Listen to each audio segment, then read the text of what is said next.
नाटकातलं काम बघून माझी आई मलाही म्हणाली होती की ॲक्टिंग वगैरे तुझं काम नाही. तर मी फुल टाईट, म्हणजे ती म्हणजे लक्षात आहे ना प्रयोग आहे दुपारी, म्हटलं दुपारी नाही का रात्री. ती म्हणजे नाही दुपारी हा पेपर बघ. मला 2 मिनटं काय सुचलं, मला उभं राहता येत नव्हतं. म्हटलं मी कसा प्रयोग करणार आता. मुघले आझममध्ये म्हणे ते चिलखत वगैरे खरी वापरली लोखंडी. मूर्खपण आहे हो. आत्ता आपलं शूटिंग चालू आहे आणि पटकन इकडे एखादा साप पडला तर आपली ही तर रिॲक्शन होईल ना. बरोबर आहे. तेव्हा आपण नाही मी कॅरेक्टरमध्ये साप पडवू नाही तर हत्ती पडव, मी सरकणार नाही असं नाही होऊ शकत.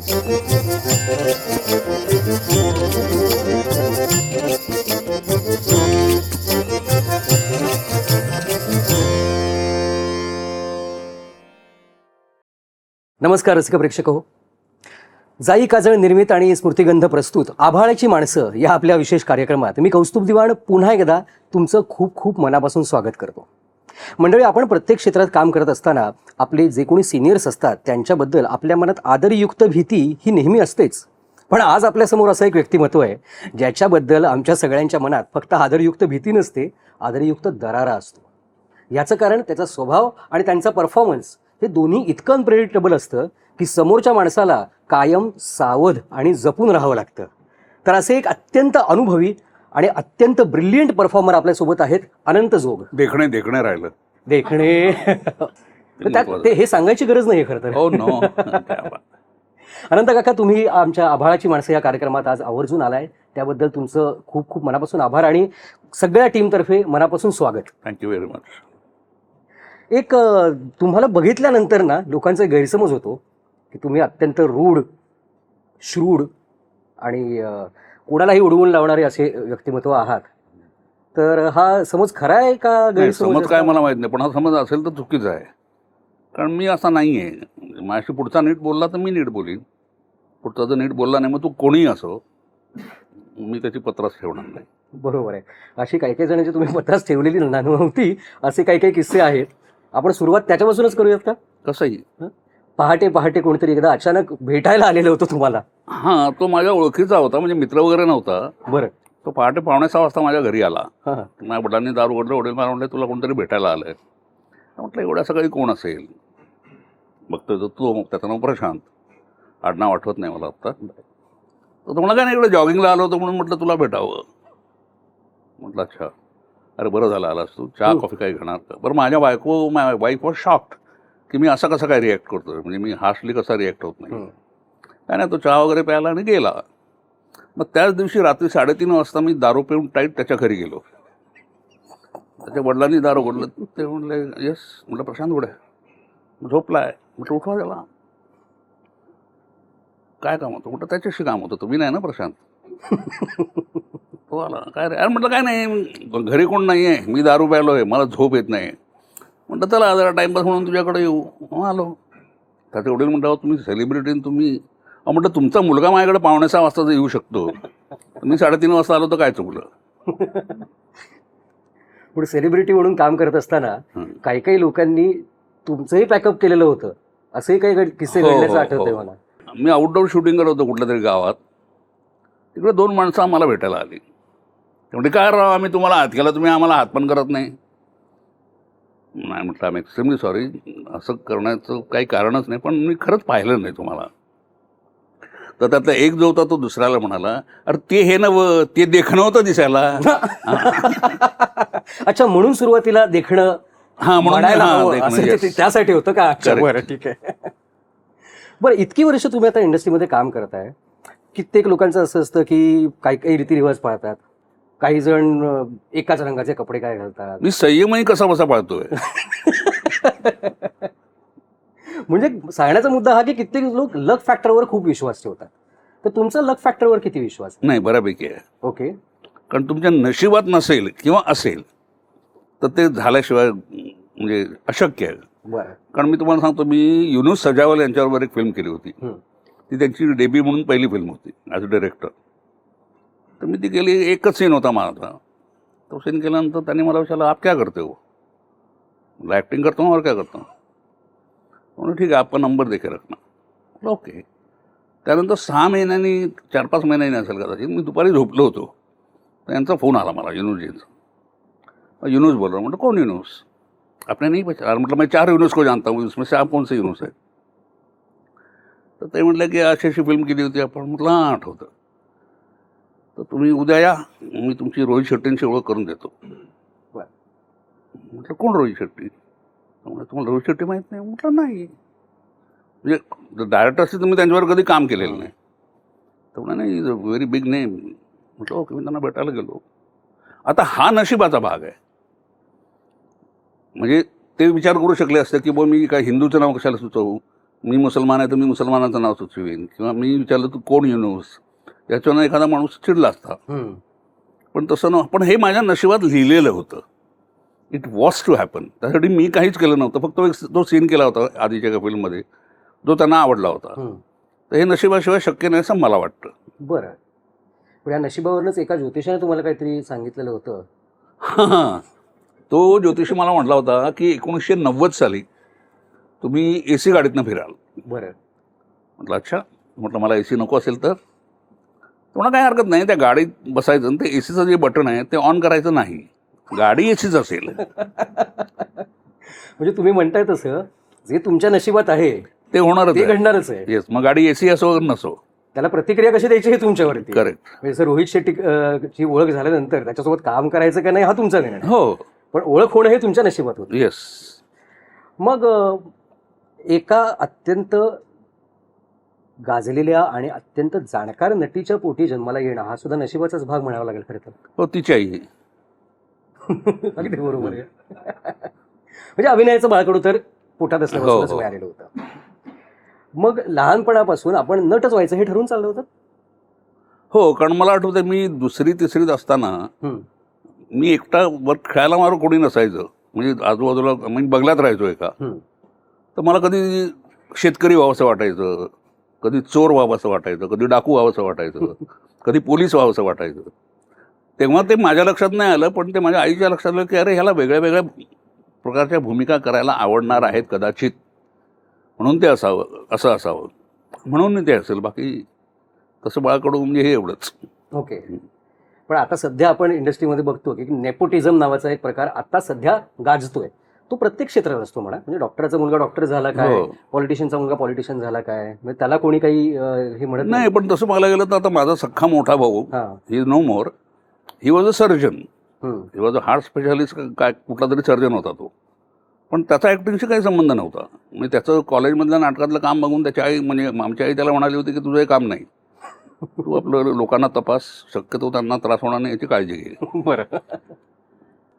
मग ह्या करिअरची सुरुवात कशी काय झाली? म्हणजे डायरेक्ट अपॉर्च्युनिटीज मिळाल्या, स्ट्रगल करावं लागलं? काय झालं, मी एका नाटकात काम केलं होतं. त्या नाटकातलं काम बघून माझी आई मलाही म्हणाली होती की ॲक्टिंग वगैरे तुझं काम नाही, बरं, तू नोकरी कर कुठं तरी आणि फावल्या वेळात ॲक्टिंग कर. But then I took it as a challenge. मग मी एकांकिका वगैरे करायला लागलो. बरं, आमच्या वेळेला कसं होतं, एक प्रबोधन आणि उदय कला केंद्र या 2 स्पर्धा खूप महत्त्वाच्या समजल्या जायच्या. मी तिकडं ज्याला बक्षीस मिळालं तो ग्रेट. तर मला, मी एक एकांकिका केली होती जी राजा पारगावकरांनी लिहिली होती, ती इज नो मोर. ते मला म्हणते की बाबा मला जर कुठला प्रोफेशनल प्रोड्युसर भेटला तर मी तुझं नाव सुचवीन. कारण मी माझ्या आईला तेव्हा म्हटलं होतं, हे हा प्रसंग घडायच्या आधी, की तुझं एवढं मोठं नाव आहे, तू माझं नाव का सुचवत नाहीस? तर ते म्हणजे आनंद, मी तुझ्या वयाची असताना माझ्या मागं कोणी शांताजोग नव्हती. बरं, इथं वशिला, हे एकमेव क्षेत्र असं इथं वशिला चालत नाही. म्हणजे तुम्हाला लॉन्च करण्यापर्यंत वशिला चालेल, पण पुढं नाही. कारण तसं असतं तर मग राज कपूरची 3 मुलं राज कपूर झाली असते ना. तर that's how it started. Okay. मग तुम्ही म्हणालात तसं लॉन्च झाल्यानंतर टिकवून ठेवण्यासाठी काय काय प्रयत्न करावे लागले? नाही, माझ्या आईनं मला सांगितलं होतं की तुझा स्वभाव अत्यंत नम्र आणि विनयशील आहे. तर एवढी विनयशीलता आणि नम्रता या क्षेत्रात चालत नाही. तर तुझं स्वतःला बदलू शकणार असशील किंवा समोरचा स्वतःला बदलू शकणार असेल तरच हे शक्य आहे. मी म्हटलं समोरचा बदलू वगैरे न बदलो, मी वेळ आल्यावर बदलीन. तसं मी कधी कधी बदललो, कधी कधी नाही बदललो. म्हणजे खरं तर तुमचे न बदलण्याचेच किस्से जास्त आहेत. हां, पण म्हणजे आता काही काही लोकांनी ते तिखट मीठ लावून वाढवलेले आहेत, तेवढे काही नाही आहेत. पण आता कसं आहे, मी टिट फॉर टॅट असा वागणारा माणूस आहे. समोरचा माणूस जेव्हा माझ्याशी जर नम्र किंवा साधं बोललं तर मी हॅलो तसा वागेन. पुढचा तिरसडार का वगैरे तर मला तसं त्यात तर हमको महाराज हासिल आहे. एकदा कुठल्या तरी रोलच्या कास्टिंगसाठी तुम्हाला बोलवलं आणि पोलिसाच्या पोलिसाचा गेटअप केल्यानंतर पोलिसासारखं चालून दाखवा असं तुम्हाला सांगितलेलं होतं. हां, नाही काय झालं आहे का, मग प्रोड्युसरने मला सांगितलं की मी एक फिल्म सिरियल प्रोड्यूस करतोय, तर याचं शूटिंग चाललं आहे अमुक ठिकाणी, हां. तर तिकडे जाऊन डायरेक्टरला भेट, त्याला सांग मी पाठवलं आहे. म्हटलं बरं. मी गेलो त्यांना भेटायला. त्यांना गुड मॉर्निंग सर म्हटलं, तर त्याने काय माझ्याकडे लक्ष दिलं नाही. मी म्हटलं त्यांच्या लक्षात आलं नसेल कदाचित, म्हणून मी परत गुड मॉर्निंग म्हटलं, तरी लक्ष दिलं नाही त्यांनी. मग मी मनात म्हटलं की आता झाली माझी सहनशक्ती संपली. मी एखाद्याला 1-2 वेळेला गोष्टी एखादी सांगू शकतो किंवा तरी म्हटलं नाही जाऊ दे, आता त्या प्रोड्युसरनी पाठवलं आहे. तर मी शेवटचं म्हटलं गुड मॉर्निंग सर. म्हणा गुड मॉर्निंग क्या है? म्हटलं नहीं सर, वो मनीष जी ने आपसे मुझे मिलने के लिए कहा है, पुलिस का रोल है, पुलिस ऑफिसर का, तो आप पुलिस का रोल करोगे? मतलब अगर आप दोगे तो मैं करूँगा. ऐसे जरा चल के दिखाओ. त्यांना चालून दाखवलं. ते म्हणे नहीं नहीं, पुलिस वाला ऐसे थोड़ी चलता है, पुलिस वाला ऐसा ऐसा चलता है. मतलब वो परेड में चलता है सर. आमतौर पे जैसे हम आप चलते हैं वैसे ही वो चलता है. दोबारा चल के दिखाओ. मी चालायला सुरुवात केली. गेलो तिथून बाहेर पडलो, रिक्षा पकडली आणि घरी गेलो. पण तेव्हा मोबाईल नव्हते, तर मला लाली माझी बायको, तेव्हाची बायको म्हणजे, ती म्हणाली हे काय तू का इकडं कसं काय, ते नंतर फोन आला होता. म्हटलं आता फोन आला तर मी उचलतो फोन. मी फोन उचलला. ते म्हणाले अरे कहाँ है आप? मतलब मैं चल रहा हूँ. उन्होंने मुझे चलने के लिए बोला है, रुकने के लिए तो बोला नहीं.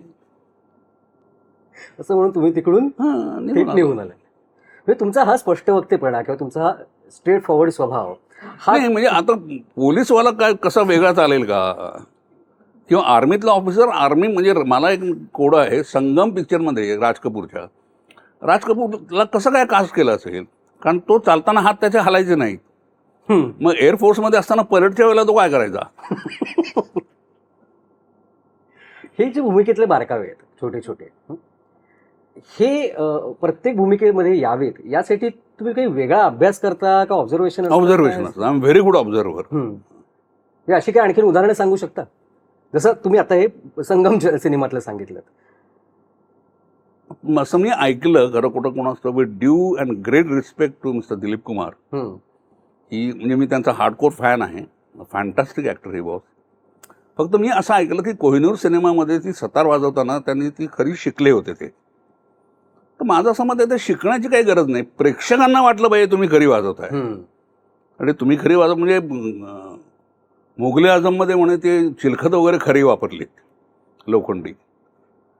मूर्खपणा आहे हो. हां, लोकांना वाटलं पाहिजे ना की त्यांनी ते चिलखत खरं घातलं. तुम्ही खरं चिलखत घालून मग पैलवान आणायच्यासाठी, म्हणून मग ते पृथ्वीराज कपूर उभे राहताना सपोर्ट घेऊन उभे राहतात. तर मी विचार केला की हा अकबर आत्ता सपोर्ट घेऊन तो मग तिथं युद्धात गेल्यावर काय करत असेल. असं तर नाही होत ना. बरोबर आहे. म्हणजे या सगळ्या गोष्टी की प्रत्यक्षात तसं असण्याची गरज नाही, प्रेक्षकांना तसं वाटलं पाहिजे. एक्झॅक्टली. मग एक मेथड ऍक्टिंग नावाचा प्रकार जो म्हटला जातो की तुम्ही प्रत्यक्ष त्या कॅरेक्टरमध्ये घुसून काम करा. नाही असं घुसून कोणीच शकत नाही. आणि जो असं म्हणतो ते खोटं आहे. बरं. कारण घुसणं म्हणजे आता समजा आत्ता आपलं शूटिंग चालू आहे आणि पटकन इकडे एखादा साप पडला, वरनं साप पडला, तर आपली ही तर रिॲक्शन होईल ना. बरोबर आहे. तेव्हा आपण नाही मी कॅरेक्टरमध्ये साप पडवू नाही तर हत्ती पडव, मी सरकणार नाही, असं नाही होऊ शकत. You have to be always alert. आणि या अलर्टनेसमधूनच तुमच्या ॲक्शन रिॲक्शनमध्ये जी मजा येत असते. कारण मी म्हटलं तसं तुमचा अनप्रेडिक्टेबल स्वभाव हा वैयक्तिक आयुष्यात सुद्धा आणि खास करून परफॉर्मर म्हणून सुद्धा, की तुमच्यासमोर आम्हाला काम करताना कायम अलर्ट राहावं लागतं. नाही मग तसं जर अलर्ट राहावं लागत असेल तर इट इज माय फॉल्ट. की म्हणजे समोरच्या नटाला माहीत पाहिजे ना की मी काय करणार आहे. 11th आवरला मी चेंज करून कसं चालेल, ते मी त्याला आधी सांगायला पाहिजे. मग तसं इतकं एक्सटेम्पोर करायचं तर मग एक्सटेम्पोरच करावं सगळं, मग स्क्रिप्टची गरज नाही. म्हणजे कुठल्याही प्रसंगामध्ये एखाद्या वेळेला अचानक ॲडिशन सुचली त्यावेळेला नाही तर ती त्यांनी आधी सांगायला हवी. हे तुमचं हां म्हणजे मी आता नाव नाही घेत, पण आजचा एक फारच प्रतिभाशाली आणि नावाजलेला नट आणि मी एका नाटकात, हिंदी नाटकात काम करत होतो. बरं. तर सिच्युएशन अशी काहीतरी होती की मला त्याच्याकडनं माहिती हवी आहे आणि तो बेवडा आहे. तर मी त्याला सांगतो की अरे मला ती अमुक एक हिरोईन कुठं लपून बसली ते मला सांग. त्यावर तो लिहिलेलं त्याचं वाक्य हे होतं की हो सांगेन एका अटीवर मला दारू दे, हे लिहिलेलं होतं. एका रिहर्सलला तो म्हणला की मला बाई पण पाहिजे, which was not return in the script. बरं. तर मी दिग्दर्शकाला म्हटलं अरे हे असं कसं काय ॲडिशन घेतो हा, मोठं नाव आहे जाऊ दे. अरे म्हटलं असं नाही होत ना. म्हटलं ठीक आहे, मी माझ्या पद्धतीने उत्तर देईन त्याला. दुसऱ्या दिवशी रिहर्सल सुरू झाली, ते वाक्य आलं. मी म्हटलं मला त्याची माहिती, तो कुठं लपला आहे ते सांग. तो म्हणला ओके सांगेन, पण मला दारू पाहिजे. म्हटलं मुलगी पण देतो सांग. तिथं तो पॅक झाला. म्हणून तू असं कसं बोलतो. म्हटलं तू ॲडिशन घेऊ शकतो, मी नाही घेऊ शकत का. मग तुमच्या या स्पष्ट वक्त्या स्वभावाचा किंवा खरं तर हजरजबाबीपणा आहे हा. हां, म्हणजे you have to be very attentive. Yes, कारण तुमचा सेन्स ऑफ ह्युमर इतका स्ट्रॉंग आहे, जो आम्ही नेहमी अनुभवत असतो. हा कधी तुमच्या कामाच्या आड आलाय किंवा तो स्वभाव कधी प्रगतीच्या आड आलाय असं वाटलं? नाही, म्हणजे मला जे असं विचित्र वाटलं ते मी बोलून नाही दाखवलेलं, पण मी मनातल्या मनात तर मी म्हटलेलंच आहे की नाही रे असं नाही होऊ शकत. पण ठीक आहे, तुम्हाला चालतंय, दिग्दर्शकाला चालतंय. म्हणजे मला एकदा प्रोड्युसर म्हटलं की ये कुर्ता पहन लो. म्हटलं सर ये कुर्ता मुझे टाइट हो रहा है. पण नहीं उतना चलता है. मतलब पर्दे पे दिखने वाला कौन है, मैं क्या आप. तो मेरे हिसाब से चाहिए ना वो. तर हे तर तुम्ही करायलाच पाहिजे, असं नाही होत. पर्दे पे दिखने वाला कौन है मैं के आप. हां, पण तरी सुद्धा तुम्ही मेकअप कधीच करत नाही. नाही, मी मेकअप न करण्याचं कारण असं आहे मुळात की मला प्रचंड घाम येतो. बरं. आणि मग मी म्हणतो की पसीने की कमाई है, पसीना ज़्यादा कमाई कम. पण त्यामुळे माझं मेकअप पण येतो, असं एकदम असं असं करायला लागतो. अरे सांग ना मला, तू अगदी एक टॅप करणार आहे, मी काय भिंत आहे का. पण मी कधीच मेकअप, नाटकात काम करायचो तेव्हा असं असं रूज बीज लावायचो. जर तरुण होतो आजच्यापेक्षा तरुण होतोय लक्षात ठेवा. तर रूज बीज लावायचो, क्लेफ्ट थोडी वाढवायचो, संपलं. सिरियल सिनेमात आल्यापासून मी कधीच मेकअप केलेला नाही. आणखी आणलं दाढी लावायला लागणार असेल तर. पण तसा प्रसंग एकदाच आला होता. एका सिरियलमध्ये मी आणि भरत कपूर, आम्ही दोघंच मूर्ख होतो. आम्ही दाढ्या लावल्या होत्या, कारण ते दाढीने मला असं इरिटेट व्हायला होतं, त्याचं स्पिरिट गम आणि हे ते.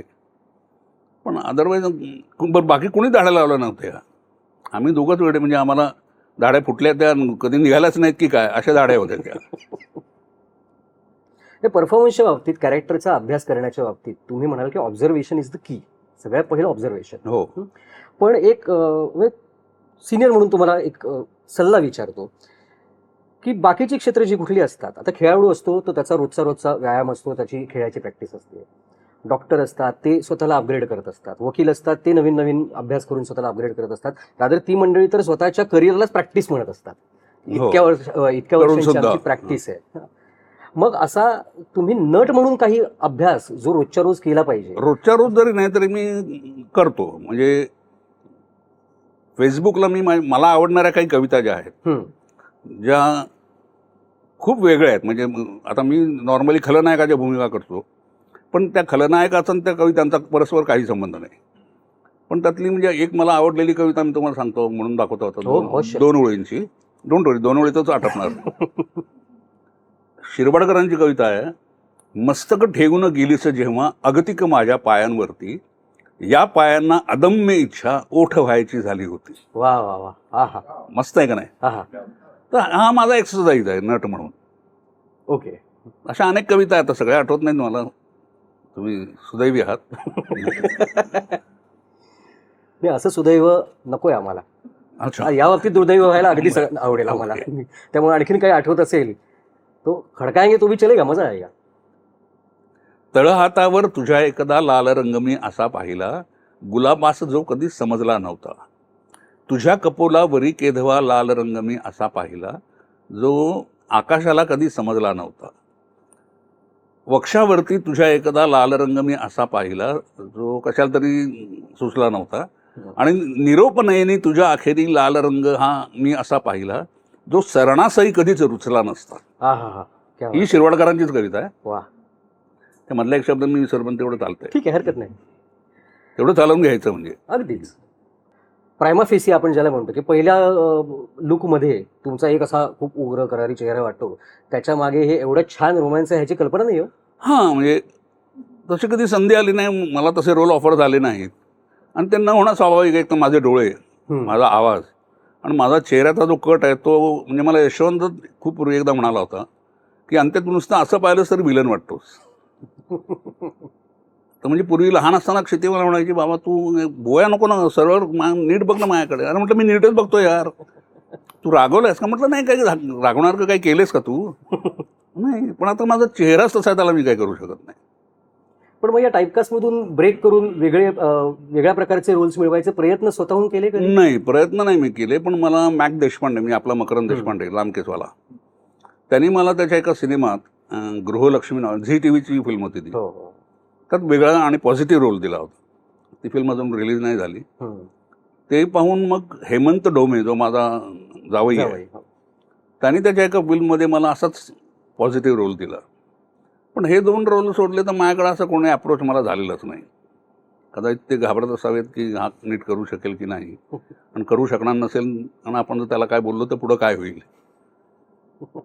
म्हणून कदाचित ते अप्रोच होत नसावेत. पण असं मिळाले तर करायला आवडतील? हो येस, नक्की आवडतील. विनोदी भूमिका मला प्रचंड आवडेल विनोदी भूमिका करायला. एक फक्त प्रयत्न- माझ्या विनोदाच्या व्याख्या वेगळ्या आहेत. काय? नाही म्हणजे सटली सहज घडला पाहिजे विनोद. मुद्दाम तो घडवून आणण्यात मजा नाही. मग तो सहज घडलाय हे दाखवणं नटातच केले. पण एक विनोदी प्रयत्न सुद्धा मध्यंतरी तुम्ही करून बघितलेला होता एका कार्यक्रमामध्ये. आय गेस महाराष्ट्राची हास्य जत्रा हा कार्यक्रम होता. हां, हो हो हो हो, त्यात मी नाचलो होतो, कारण तेवढाच नाच मला येतो. आणि मला भांग प्यायची गरज नव्हती. कारण तिथे सुद्धा काम करणारे सगळे आमची मित्रमंडळीच आहे. हो, त्यांची अवस्था सुरुवातीला अशीच होती की बापरे, आता यांच्यासोबत आपण विनोदी काम करायचंय. पण त्याच्यानंतर त्यांनी ते एवढं एन्जॉय केलं होतं. आमच्या गप्पानंतर जेव्हा चालतात तेव्हा त्यांनी सांगितलं ओके. की जे पाहुणे कलाकार येतात, गेस्ट जे कोणी येतात आपल्याकडे, त्यांच्यामध्ये सगळ्यात जास्त कोणासोबत एन्जॉय केलं असेल तर तुमच्यासोबत केलंय. क्या बात आहे. Then it's a compliment to me. मग एवढं एन्जॉयबल व्यक्तिमत्व असताना सुद्धा फक्त भूमिकांच्याच बाबतीत नव्हे तर तुमच्या पर्सनॅलिटीच्या बाबतीत सुद्धा टाईपकास्ट केलं जातं असं वाटतं तुम्हाला? हो, मग त्याच्यावर काही तोडगा शोधण्याचा प्रयत्न? अब हम किस किस का मुंह बंद करेंगे. लोकांची नजर तुम्ही नाही थांबवू शकत ना. बरोबर आहे. नाटक, सिनेमा आणि टेलिव्हिजन तिन्ही माध्यमांमध्ये तुम्ही काम केलेलं आहे. हो, बरेच जण असं म्हणतात की तिन्ही माध्यमांमध्ये अभिनयाचा वेगळा कस लागतो किंवा अभिनयाचा एक वेगळा प्रकार करावा लागतो. तर नाटकात थोडंसं एलिब्रेटेड करावं लागतं, स्क्रीनसमोर थोडं छोटं करावं लागतं. तर असा तुमचा काही अनुभव आहे? वेगळं काही करावं लागतं असं, किंवा जेव्हा करायची वेळ आली तेव्हा नाही, तुम्ही काय कशा प्रकारे आहे, face मुळात केलं? मी एकदा खूप पूर्वी विजया मेहतांचं शिबिर केलं होतं. बरं. तर त्या असे स्किट्स द्यायच्या त्यांच्या ग्रुपमधल्या लोकांना. तर माझं काम बघून मला विजयाबाई म्हटल्या की you are not made for stage, for नाटक. You better try your luck in films. Okay. कारण तुझा अभिनय पहिल्या रांगेपर्यंतच कळतोय, त्यांच्या मागच्या लोकांचं काय. आणि दॅट ट्रिगर्ड मी. आणि मग मी इकडे वळून, मग आता इकडंच बरीच वर्ष मी इकडेच आहे. मी नाटकाच्या फंदात मी पडलेलो नाही. That's the reason. म्हणजे इतकी वर्ष काम केल्यानंतर सुद्धा कधी अशी वेळ आली आहे का की तुम्हाला काही गोष्टी नव्याने शिकण्याची गरज पडली? नाही, तशा रोज आपण काही ना काही शिकतच असतो ना. मी तरी असं मानतो. मी मुद्दाम मी जुने सिनेमे किंवा अगदी नवीन सिनेमे बघतो की या नटाने असं काय केलं, इथं मी असतं तर काय झालं असतं, काय केलं असतं. हा अभ्यास तर नटाचा सतत चालूच पाहिजे. मी असं ऐकलंय की एका चित्रपटाच्या वेळेला तुम्हाला वर्कशॉपसाठी बोलवण्यात आलेलं होतं. इतर नटांसोबत एक वर्कशॉप आपण केलं पाहिजे या गोष्टीला आणि या सगळ्या पात्रांची केमिस्ट्री छान जमावी म्हणून. आणि सुरुवातीला तुम्हाला ते थोडं खटकलं असावं कदाचित, पण गेल्यानंतरचा अनुभव खूप तुमचा वेगळा होता. हो, दिवाकर बॅनर्जीची मी फिल्म केली होती, त्यात पॉझिटिव्ह रोल होता शांघायमध्ये. शांघाईमध्ये. Yes. तेव्हा तो म्हणला वर्कशॉप आहे. मला काही कळत नाही कसलं वर्कशॉप म्हटलं. म्हणून आप आके तो देखो. मी पहिल्या दिवशी ते पाहिलं, म्हटलं अच्छा हां असं वर्कशॉप आहे. म्हटलं मग ते करूया. मी ते केलं, आवडीनं केलं, आणि त्याचा नक्कीच फायदा होतो जो मला झाला. मग आणि सिनेमालाही झाला असावा. त्या वर्कशॉपमध्ये असं काय वेगळं घडलं होतं की काय, म्हणजे काय प्रोसेस होती ती वेगळी? काय नाही, त्यांचा चीफ असिस्टंट डायरेक्टर येऊन बसायचा आणि तो मला म्हणायचा की आता तू ट्रक ड्रायव्हर आहेस, बरं, तर तू कसा वागशील. तर मी माझ्या पद्धतीनं वागलो. तो म्हणला नाही, हा असा उग्र नको आहे आम्हाला, म्हणजे दुनियेला फाट्यावर मारणारा ड्रायव्हर नको आहे, तो असा पिचलेला वगैरे असा असावा. म्हटलं ओके. कारण सिनेमातही तो तसाच होता, पण it help me a lot. मग एखादा ड्रीम रोल जो करायला आवडेल? नाही नाही, मला असं ड्रीम रोल, हां, गिधाडे नाटकातला मला रमाकांत करायला आवडेल. बरं. पण आता ती संधी कधी येईल तेव्हा बघू. तोपर्यंत माझं वय जास्त आहे, त्यापेक्षा मी जास्त तरुण दिसायला लागलो असेल तर ते माझ्याकडे येणार नाही कदाचित. तसं तुम्ही तरुण दिसत राहावत आणि त्याच्यापेक्षाही छान छान रोज तुमच्याकडे यावेत ही आमची इच्छा आहे. क्या बात कारण आहे. तुम्हाला बघणं इज ऑलवेज अ ट्रीट. तुमच्यासोबत काम करणं सुद्धा ही हे ज्यांनी म्हणायचं ते म्हणत नाहीत ना. कोण आहे बरं असेल? नाही नाही, असं कोण नाही, मी जस्ट मस्करी. सहज विचारलं, चेष्टा म्हणून. नाही तशी म्हणजे काय, मग दीपिका पदुकोण आहे तशा बऱ्याच आहेत. बरं, आता विषय निघालाचा तरी विचारतो की तुम्ही हिंदीत खूप मोठ्या मोठ्या स्टार सोबत सुद्धा काम केलेलं आहे. हिंदी असेल, मराठी असेल. हां, स्टार म्हणजे कल्चर मराठीमध्ये कमी आहे, हिंदीमध्ये ते खूप जास्त स्टारडम मानला जातो. मग अशी काही व्यक्तिमत्व की जी स्टार असून सुद्धा तुमच्याशी खूप छान दोस्ती आहे किंवा छान जुळतं त्यांच्याशी, नाही, आवडते, काम करायला आवडतं त्यांच्याशी? मी ज्यांच्याबरोबर काम केलं ते सगळेच माझ्याशी खूप चांगले वागलेले आहेत. असं कोणी स्टारडम वगैरे मी तरी अनुभवला नाही. ओके. आणि तसं कोण वागलं असतं तर मी तसं रिएक्ट झालो असतो, मग तू कोणी आहेस. पण असं काही नाही झालं, म्हणजे माझ्याशी सगळे व्यवस्थित वागलेले आहेत. बरं. कदाचित माझा चेहरा असा, I have a non receptive face, that I know. म्हणजे याच्याकडे बघितल्यावर बोलू की नको असा एक लोकांच्या मनात प्रश्न पडू शकतो, असा माझा चेहरा आहे. तर that must be the also reason की माझ्याशी कोणी टर्म्स करून वागलेलं नाही. आणि तो वागला असतं तर मी तसा वागलो असतो. कारण मुळात कसं आहे, माझ्या गरजा खूप कमी आहेत. म्हणजे मी इंडस्ट्रीत पाहिलं, मी नाव नाही सांगणार, माझ्या त्या को ॲक्टरने गाडी विकत घेतली, स्कॉर्पिओ नावाची. तो म्हणा, त्या कशी आहे गाडी? म्हटलं काय छान आहे, गाडीसारखी गाडी आहे. मी गाडीत बसलो, त्यांनी ए सी ऑन केला. ए सी कसा वाटतोय? तर तू ऑन केला आहेस ना, मग चांगला वाटतोय. मग थोड्या वेळानं तो म्हटला की अरे माझं नाव सुद्धा नाही यार कुठंतरी, मला गाडीचा हप्ता भरायचा आहे, घराचा हप्ता भरायचा आहे. अरे म्हटलं काढून टाक गाडी. तर म्हणा नाही, आपल्या इंडस्ट्रीत ते दाखवायला लागतं. म्हटलं कोणी सांगितलं? माझ्याकडे कुठे आहे गाडी? म्हटलं तेव्हा माझ्याकडे गाडी नव्हती, आजही माझ्याकडे गाडी नाही. मी उबरची गाडी बुक करतो. आणि म्हणजे कोण कोणासाठी? मी गाडीसाठी का गाडी माझ्यासाठी? तर पण मुळात माझ्या गरजा, म्हणजे मला ती आवडच नाही आहे. मी नॉट दॅट की मला आपण जरा पैसे वाचवले पाहिजेत वगैरे, असं नाही आहे. मला जर एखादी वस्तू आवडली आणि माझ्या खिशाला ती परवडणार असेल तर मी 100% घेईन. पण मला मुळातच रिबॉकचे शूज असावेत, किंवा ते काय कॉटन काहीतरी आहे ना, ते त्याचे कपडे असावेत, असं मला आवडच नाही आहे मुळात. आता हा कुर्तासुद्धा क्षितीने मला घेऊन दिला आहे आणि तिने मला ती सांगते कुठे, बाबा तू नीट कपडे घालून येणार असेल तरच ये, नाही तर मी तिकडे तुला ओळख देणार नाही. पण मला ते कपडे मुद्दाम, आता हा ड्रेस हा जे तू घातला आहेस, हा जर मला कोणी सांगितलं घाला, मी सांगेन तुम्हाला 1 करोड रुपये दिलेस तरी मी घालणार. का बरं? कारण हा बोचणार आहे थोडासा, असा झॅझी असा आहे, तर मला नाही आवडत. म्हणजे त्यामुळे माझ्या गरजा कमी असल्यामुळे मला फारसं कोणासमोर वाकावं लागत नाही, म्हणजे नाहीच. पण आता या कुर्ताचा विषय निघाला आहे तर म्हणून विचारतो की असं ज्या व्यक्तीबद्दल वाटतं हां, त्या व्यक्तीने तुम्हाला सांगितलं की हा कुर्ता घाला, आणखीन देखणे तिला सांगेन तू घाल. मी कपडे काय घालायचे हे तू नाही ठरवायचं. बरं. हां, तुम्हाला आवडते वगैरे सगळं मान्य, पण एका विशिष्ट मर्यादेपर्यंत. म्हणजे तुम्ही म्हणता की तुम्ही बाकीच्या कुठल्याही गोष्टींमध्ये अजिबात तुम्हाला रस नसतो, फक्त काम आहे, काम आपण हां. आपलं काम करावं, जे एवढी तुमच्या कामावरती निष्ठा आहे. हो, मग हे काम करत नसतात तर, म्हणजे समजा नट नसता झाला तर काय झालं असतं? तर मी कदाचित एक गुंड झालो असतो, किंवा भुरटा चोर वगैरे. कारण काय झालं, तो एक किस्सा सांगतो तुम्हाला. मी माझ्या वडिलांबरोबर ताज हॉटेलमध्ये कुठला तरी फंक्शनला गेलो होतो. तर वडिलांचा कोट मी घातला होता, जरा मोठा वगैरे दिसावा म्हणून. मी टॉयलेटमध्ये गेलो तर तिकडे एक ॲस्ट्रे होता, जो कट ग्लास का काहीतरी म्हणतात, त्याचा अप्रतिम होता तो. मी म्हटलं काय मूर्ख लोक आहेत, एवढा चांगला ॲस्ट्रे बाथरूममध्ये ठेवतात. म्हणून मी तो खिशात घातला आणि घरी गेलो. आणि तो मी घरात टिपावर ठेवला. आता आई म्हणले काय कोणी आणलं आहे? म्हटलं मी आणलं. कसं आहे? म्हणजे आहे छानच, पण काय आहे? म्हटलं काही हा ॲस्ट्रे आहे सिगरेट. ओ, मग तिने वडिलांना सांगितलं की त्यांनी तिकडून आणलं आहे. वडील म्हणजे अरे बाबा 2 तरी आणायचे ना मूर्खा. म्हटलं आता मला पटकन लक्षात नाही आलं. तर म्हणे चल आपण आजही एक लग्न एक तो ॲस्ट्रे घेऊन चल, म्हणजे त्याला मॅचिंग आपण दुसरा आणू. म्हटलं बरं. गेलो. तर ज्या फ्लोअरवर लग्न असणार होतं असं मला वाटलं होतं. तर काय लग्न बिग्न काही नव्हतं. काही लोक जेवत खात बसले होते.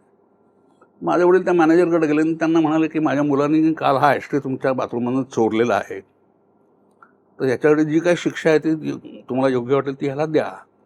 असं तुमच्या वडिलांनी स्वतः तिकडे सांगितलं. आणि वडील मला म्हणते की ह्या फ्लोअरवर आता जेवढे लोक बसलेले आहेत त्या सगळ्यांच्या तू पाय पडायचं जाऊन आणि म्हणायचंस की यापुढं मी असं करणार नाही. आणि हे जर तू केलं नाहीस तर आता इथून घरी जाताना माझा मी जाणार, तू कसं यायचं ते तू बघ. साधारण वय काय असेल त्यावेळेला तुमचं? मी शाळेत होतो, 8वी-9वीत असं गेले. बरं. म्हणजे हा जो प्रसंग घडला नसता तर मी चोऱ्यामाऱ्या करत फिरलो असतो. तसंच एक दुसरा किस्सा म्हणजे मी एका कंडक्टरला बसमध्ये मारलं होतं आणि त्यांनी ती बस डायरेक्ट पोलीस स्टेशनला नेली. माझे 2 मित्र होते, तर ते घाबरले. आता काय, मी म्हटलं अरे कंडक्टर मी आहे ना. कारण माझे दूरचे काहीतरी काका तेव्हा ते कमिशनर का असे कोणतरी होते. तर मग तेव्हा मग मोबाईल नव्हते. तर मी घरी वडिलांना फोन केला, म्हटलं बाबा असं असं झालेलं आहे आणि मला उगीच पोलिसांनी पकडलं आहे. त्यामुळे ठीक आहे, कोण ऑफिसर आहे त्याला फोन दे. त्यांचं बोलणं झालं. तर मी त्या ऑफिसरला विचारलं, म्हटलं काय काय म्हटले वडील. ते म्हटले की तुझ्या वडिलांनी सांगितलं की 8 दिवस तुला सोडायचं नाही.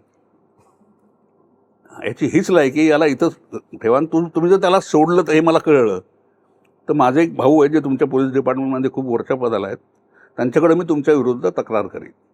बरं. तर मी मनात म्हटलं अरे बाप आहे का, कोण आहे यार, असं कुठं होतं काय. मुलाला सोडवून राहिलं बाजूला, त्याला 8 दिवस सोडू नका.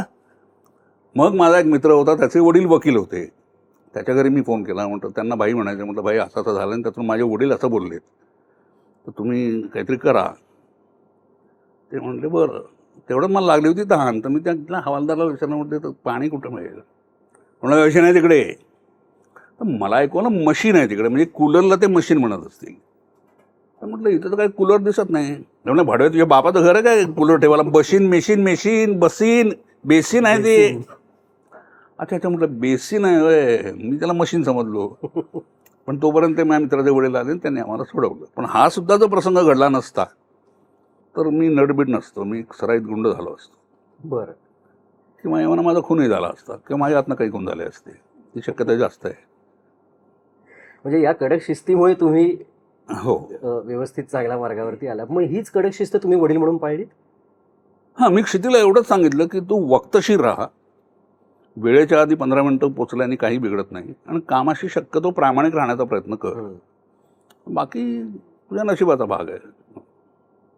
लागला तर घोडा, नाही तर झेब्रा.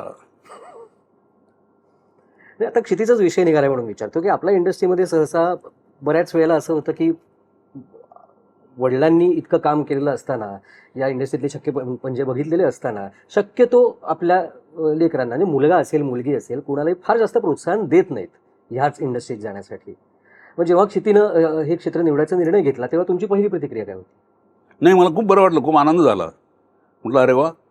पण तिला मी म्हटलं बाबा, तिनेही कधी ही अपेक्षा ठेवली नाही की मी तिचं नाव कुठं सुचवावं. ते म्हणाले असते तर मी सुचवलं नसतं. पण I feel very proud and nice that she is also in the line. आणि चांगले आणि वाईट अनुभव प्रत्येक क्षेत्रात येत असतात.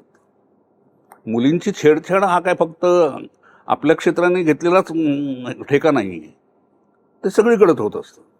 तर त्याची काळजी एवढं करत बसायचं काही कारण नाही असं मला वाटतं, बाप म्हणून आणि माणूस म्हणूनही. तुम्ही तिच्यासोबत एकत्र कामही केलेलं आहे. हो, दामिनी सिरियलमध्ये. येस. तेव्हा काय वाटलं होतं? तेव्हा मी तिला म्हटलं होतं की माऊ, मी ते कॅरेक्टर असणार आहे. ती म्हटली माहिती आहे मला, पण तिला तोपर्यंत काही कळलं नाही. जेव्हा आम्ही समोरासमोर येतो सीनमध्ये तेव्हा मी एका बुभुक्षित नजरेनं बाईकडे आपण जसे बघतो तसं तिच्याकडे बघून तिला म्हणजे डिमॉरलाइज करण्याचा प्रयत्न कॅरेक्टर टू कॅरेक्टर होता. तर ती काहीतरी कट झाला, ती म्हणजे बाबा तू माझ्याकडे असं काय बघतोय. अगं म्हटलं ते कॅरेक्टर म्हणून मी तसं बघतोय, मी अदरवाईज वेगळं असं बघीन का. मग ते म्हणजे मला काय कळेच ना. म्हटलं असं काय, मला कपडे फाडतोय माझे. पण मी म्हटलं ही तुझी म्हणजे इथून सुरुवात आहे, असं होणार आहे पुढे कदाचित, काही नट तुला असंही भेटतील, तर तेव्हा यू शुड बी प्रिपेअर्ड. मग अशाच काही गोष्टी, म्हणजे जसं तुम्ही म्हणालात की ही काही एकाच क्षेत्रातली गोष्ट नाही आहे, सगळ्याच क्षेत्रामध्ये चांगले वाईट प्रकार घडत असतात. हो. आपल्या इंडस्ट्रीमध्ये सर्रास घडणाऱ्या मालप्रॅक्टिसेस ज्या खरं तर थांबल्या पाहिजेत, मग त्या कुठल्याही असू देत, हो. म्हणजे शिस्तीचा भाव असू देत, वक्तशीरपणा असू देत, अशा तुम्हाला काही खटकलेल्या गोष्टी ज्या तुम्ही स्वतः बघून ठरवलं की नाही ही चूक मी नाही करणार आयुष्यात कधी? नाही, हां, पण एक गोष्ट मात्र माझ्या बाबतीत घडली होती. म्हणजे काय झालं होतं, मी कुठलं मगाशी सांगितल्याप्रमाणे त्या लडकी भी चाहिएवाला जे नाटकाचे रिहर्सल चालू होते, तेव्हा मी आणि शफी इनामदार पण होता, त्यात नाना पाटेकरही होता. पण नंतर नानाने काही कारणाने ते नाटक सोडलं. तर एकदा मी रिहर्सल संपल्यावर मी आणि शफी दारू पीत बसलो कुठंतरी, आणि पहाटेचे 3-3:30 वगैरे झाले, आणि आम्ही माझ्या घरी गेलो. पण माझ्या डोक्यात होतं की संध्याकाळी 4चा प्रयोग आहे, रात्री 8चा प्रयोग आहे शिवाजी मंदिरला, झुंज नाटक. आणि मी बायकोला म्हटलं मी झोपलं, मला उठावं 2 वाजता. तर मी फुल टाईट, म्हणजे ती म्हणजे लक्षात आहे ना प्रयोग आहे दुपारी. म्हटलं दुपारी नाही का रात्री आहे. ती म्हणजे नाही, दुपारी हा पेपर बघ. मला 2 मिनटं काय सुचलं, मला उभं राहता येत नव्हतं. म्हटलं मी कसा प्रयोग करणार आता, आणि तो 25वा प्रयोग वगैरे काहीतरी होता, चंद्रलेखा सारखी संस्था, मोहन वाघ वगैरे. पण शफी माझ्याबरोबर राहायला शेवटपर्यंत. पुन्हा कुछ नाही रे, ठीक होगा ठीक होगा ठीक होगा. मी विंगेत गेलो. बरं, पडदा ओपन होता तेव्हा मी आणि उपेंद्र दाते असा एक सीन होता. मला असं वाटलं आता मी शिवाजी मंदिरच्या बाल्कनीनं खाली उडी मारू काय, आत्महत्या करू काय, कारण मला आता हे अशक्य आहे, कारण मला काही आठवतच नाही आहे. तर ना शफी म्हटलं नाही यार, हो जाएगा हो जाएगा करत त्यांनी माझं मॉरल बुस्टअप केलं, आणि नाटक संपलं. कोणीच काही तसं रिॲक्ट झालं नाही. मग मी बसमधून चालू होतो, माझ्या मागे एक माणूस बसला होता. म्हणा तुम्ही आता हे जे नाटक झालं त्यात काम केलं ना. म्हटलं हो. काय मस्त काम केलं तुम्ही, चला म्हटलं, म्हणजे हे कुणाला काही कळलेलं नाही आहे. पण तेव्हापासून मी कानाला खडा लावला की प्रयोगाच्या आधी 2 दिवस, आणि आता मी शूटिंगला पण 4 दिवस आधी मी दारू पित नाही. I have to be in this line, so I have to follow some things, some rules which I have been following. मग एवढ्या वर्षात काम करत असताना आज नवीन नवीन कुठल्या गोष्टी शिकायला मिळत आहेत? बऱ्याच गोष्टी शिकायला मिळतात. असं एक सांगणं कठीण आहे. मी सिनेमे बघतो, म्हणजे थिएटरमध्ये जाऊन नाही, टेलिव्हिजनवर बघतो, जुने नवे. मग अच्छा हे असं आहे काय, ओके. मग डोळ्यातनं तुमच्या अभिनय, नसरुद्दीन शाह त्याचे डोळे दिसतही नाहीत कित्येकदा, तरी तो ते पोचवतो. मग ते तो कसं पोचवत असेल, किंवा हा पॉज त्याने इतका का घेतला, हे माझं ऑब्झर्वेशन सतत चालू असतं. काही असे आवडते दिग्दर्शक ज्यांच्यासोबत काम करताना तुम्हाला स्वतःला काहीतरी नवीन गवसलं? दिवाकर बॅनर्जी, ती वर्कशॉप वाली प्रोसेस. हां, शांघाई. आणि म्हणजे मी तिकडं पाहिलं या लोकांचे 13 आणि 14 रिटेक्स. तो इरफान खान, कोण इम्रान खान ना, इम्रान हाशमी होता, इम्रान हाशमी, हां, हो, तो काय, किंवा तो देओल काय. तर म्हटलं ह्यांना लाजा कशा वाटत नाही त्या, 15 आणि 16 रिटेक देत आहे तुम्ही. तेव्हा माझा सीन सुरू व्हायच्या आधी मी स्वतःला म्हटलं आणि नॉट मोर दॅन 4 रिटेक्स, कारण दिवाकरचं मी टेकिंग बघितलं होतं, तो काय करणार आहे. आणि करेक्ट 4था टेक माझा ओके झाला. वाह. तेव्हा तो म्हणला की अरे जोग साहब आपने तो कमाल कर दिया. म्हटलं कमाल मैंने नहीं किया, कमाल आपने किया आहे. मी म्हटलं तू ज्या पद्धतीनं शूट करतोयस आणि नटाला रोल समजावून सांगतोय, त्यामुळे 4 सुद्धा खूप झाले हो. मग असं हिंदी इंडस्ट्रीत काम करण्याचा अनुभव आणि मराठीत काम करण्याचा अनुभव, याच्यात काही फरक जाणवला कार्यपद्धतीमध्ये? नाही, आपल्याकडे जास्त खेळीमेळीचं वातावरण असतं, तिकडं तसं नसतं. They are very professional. आपलं काम झालं, कामापुरतं ते असतात. बाकी को ॲक्टरशी काही तसा संबंध माझ्याशी तरी कोण ठेवला नाही. पण तसा माझा आवडता दिग्दर्शक मग मी म्हणेन अभिजित मानसे. त्याची मी रानबाजार केली, त्याच्या आधी रेगे केली होता. Brilliant director. तुम्ही शांघायचा जसा अनुभव सांगितला त्याच्यात वेगळी भूमिका मिळाली, अशाच वेगवेगळ्या भूमिका तुम्हाला मिळत राहोत. तुम्हाला आवडतील अशा छान छान विनोदी असतील, पॉझिटिव्ह असतील, अशा भूमिका तुम्हाला नक्की मिळत राहोत. त्या आम्हाला बघायला निश्चित आवडतील, आणि खास करून ना सुद्धा ते आवडावं. ओके. अशी आजच्या दिवशी मी सगळ्यांच्या तर्फे देवाकडे प्रार्थना करतो. Thank you so much. आणि आभाळाची माणसंच्या या भागात तुम्ही इतक्या आवर्जून आलात, छान आमच्याशी मनमोकळेपणाने गप्पा मारलात, याबद्दल तुमचे खूप मनापासून आभार. I reciprocate. Yes, of course. आणि आमच्या जाई काजळ आणि स्मृतिगंध परिवारातर्फे कुठे, इथेच नाही जाई कुठे म्हटलं, काजळ. तर आमच्या या परिवारातर्फे तुमच्यासाठी ही छोटीशी भेट. थँक्यू. मित्र, इंग्रजीमध्ये म्हणतात नेव्हर जज a book by it's cover. तर असंच काहीसं तुम्हाला वाटलं असेल आता हा सगळा आमचा गप्पांचा प्रकार ऐकून. कधीही फक्त फेस व्हॅल्यूवरती कोणाला जज करू नये, कारण अनंत काका यांच्यासोबत मी गेली अनेक वर्ष आमची ओळख आहे. काम तसं एकाच प्रोजेक्टसाठी आम्ही केलेलं होतं, पण इतका दिलखुलास माणूस, इतकं दिलखुलास व्यक्तिमत्व, त्यांच्यासोबत काम करताना जेवढी मजा येते तेवढीच गप्पा मारताना सुद्धा येते. तर आजचा हा भाग तुम्हालाही आवडला असेल अशी आम्ही आशा करतो. असेच इतरही व्यक्तिमत्व तुमच्यासमोर उलगडून दाखवण्यासाठी आम्ही खास आभाळाची माणसं हा कार्यक्रम घेऊन आलोय. तर आजचा हा भाग तुम्हाला कसा वाटला या प्रतिक्रिया आमच्यापर्यंत निश्चित पोहोचवा. कमेंट्समधून आम्हाला कळवत राहा. हा भाग तुम्हाला आवडला असेल तर इतरांनाही रेकमेंड करा.